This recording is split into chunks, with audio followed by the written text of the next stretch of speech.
Actuellement, le ministre de la Justice, aka Darmanin, veut normaliser la torture dite blanche via l'isolement physique et sensoriel dans le cadre d'un régime carcéral d'exception pour les narcotrafiquants. Ce régime d'exception, il s'inscrit clairement dans la continuité de l'exceptionnalité du terrorisme qui a tragiquement été accepté par une grosse part de la population, sauf que ce régime d'exception lié à la question terroriste, il est réalisé dans des quartiers intégrés à l'intérieur de prisons déjà existantes.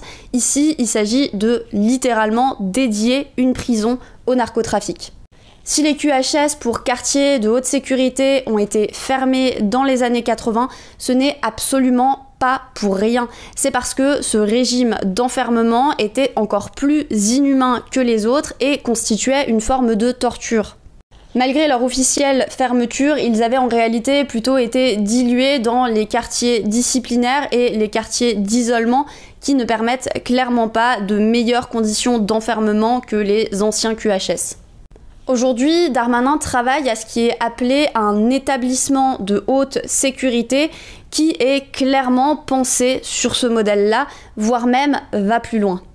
Très concrètement, son projet, c'est de vider une prison, alors qu'il sait pertinemment, lui et l'ensemble du gouvernement, que les prisons françaises sont actuellement toutes dramatiquement surpeuplées, dans l'idée d'y incarcérer ceux qui sont considérés comme les 100 plus gros narcotrafiquants. Il parle de sécuriser cette prison encore plus que les autres, notamment avec des brouilleurs de téléphone, avec des dispositifs anti-drones et avec des matons qui seraient formés spécifiquement. Sur la question des brouilleurs de téléphone, sachez quand même notamment que actuellement les brouilleurs de téléphone ne brouillent pas la 5G. Voilà.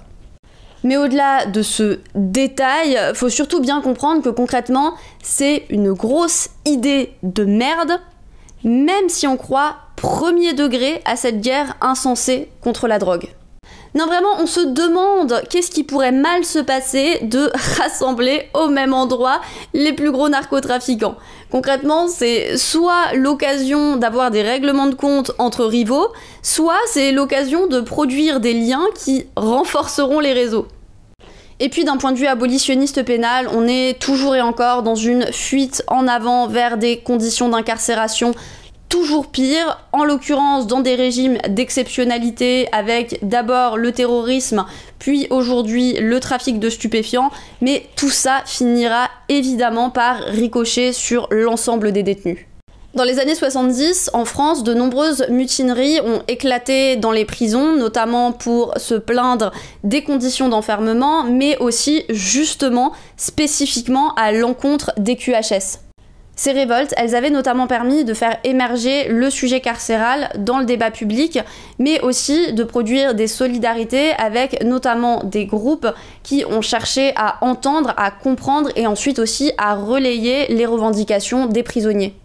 Cette soudaine visibilité médiatique, elle avait aussi permis de mettre en évidence le fait qu'à l'époque, absolument personne, excepté celles et ceux qui y étaient confrontés d'une manière ou d'une autre, ne savait ce qu'il se passait dans les prisons, et d'ailleurs, les médias n'y avaient strictement aucun accès. Aujourd'hui, il existe différents canaux pour s'informer au sujet de ce qui se passe à l'intérieur des prisons, mais de manière assez globale, les médias ne voient que ce que l'administration pénitentiaire veut bien leur montrer.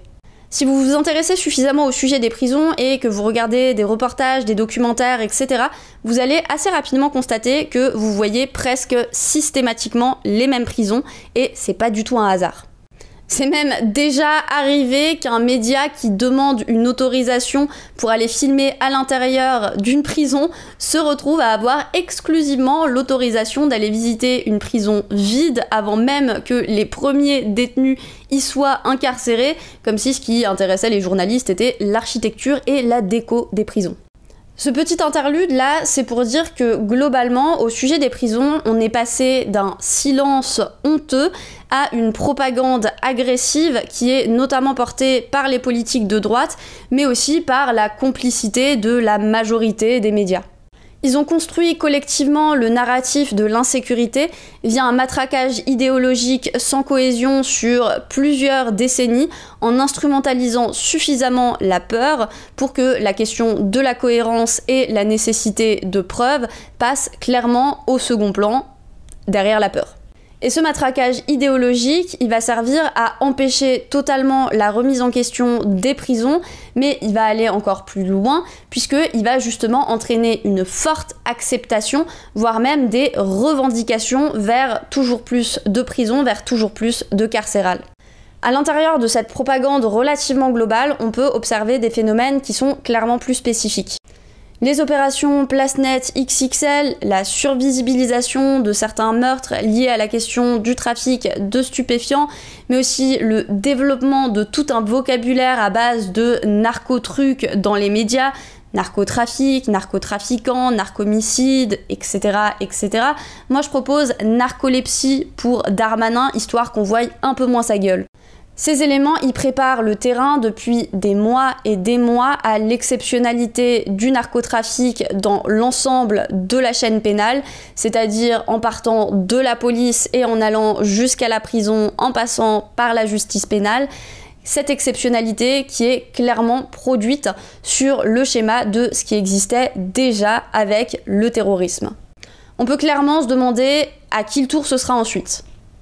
Et pendant ce temps, l'accentuation continuelle de la pauvreté qui est masquée par l'utilisation de moyennes, notamment avec forcément les riches ils gagnent toujours plus, les pauvres toujours moins. Vous faites la moyenne, et ben c'est la même. L'accentuation de la pauvreté, mais aussi le conditionnement de plus en plus drastique des aides sociales, il va assez rapidement, par voie de conséquence, mener des personnes vers l'illégalité pour continuer à survivre, et notamment en devenant les petites mains des réseaux. Finalement, les politiques actuelles, comme d'habitude, elles finissent par entretenir ce pourquoi elles dépensent des sommes monumentales pour brasser de l'air et faire semblant de lutter contre.